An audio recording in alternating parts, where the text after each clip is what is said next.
एक 80 वर्षीय व्यक्ति अपने 45 वर्षीय उच्च शिक्षित बेटे के साथ अपने घर में सोफे पर बैठा था। अचानक उनकी खिड़की पर एक कौवा बैठ गया। पिता ने अपने बेटे से पूछा, यह क्या है? बेटे ने जवाब दिया, यह एक कौवा है। कुछ मिनटों के बाद पिता ने अपने बेटे से दूसरी बार पूछा, यह क्या है? बेटे ने कहा, पिता, मैंने अभी आपको यह एक कौवा है कहा है। थोड़ी देर बाद बूढ़े पिता ने फिर से अपने बेटे से तीसरी बार पूछा, यह क्या है?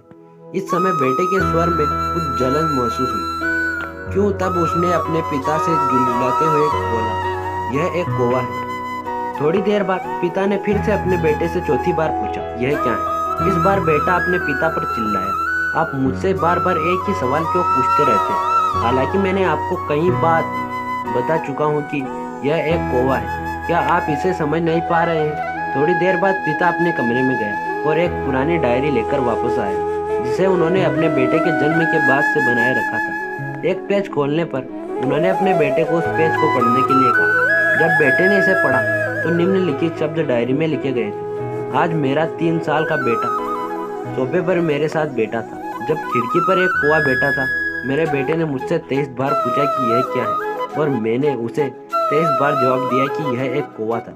मैंने उसे हर बार प्यार से गले लगाया और उसने मुझसे 23 बार फिर से वही सवाल पूछा।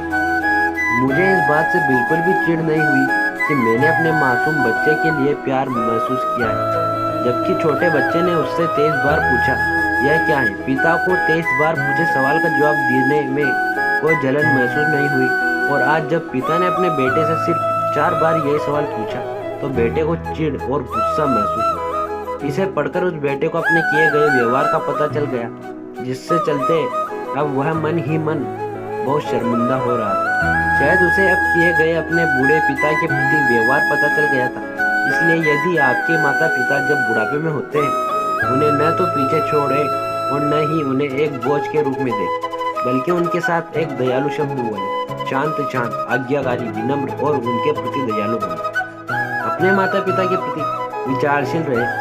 आज इस बात को कहें, मैं अपने माता पिता को हमेशा खुश देखना चाहता हूँ। जब से मैं छोटा बच्चा था, उन्होंने मेरी देखभाल की। उन्होंने हमेशा मुझ पर अपने निस्वार्थ प्रेम की वर्षा की। उन्होंने आज समाज में मुझे एक व्यक्ति के रूप में प्रस्तुत करने के लिए तूफान और गर्मी को देखे बिना सभी पहाड़ों और घाटियों को पार किया। भगवान से प्रार्थना करें, मैं अपने बूढ़े माता पिता की सर्वोत्तम तरीके से सेवा करूँगा। मैं अपने प्यारे माता पिता को सभी अच्छे और दयालु शब्द कहूँगा, चाहे वे कैसे भी व्यवहार करें। तो दोस्तों, मिलते हैं नई कहानी। तब तक के लिए जय हिंद, जय भारत।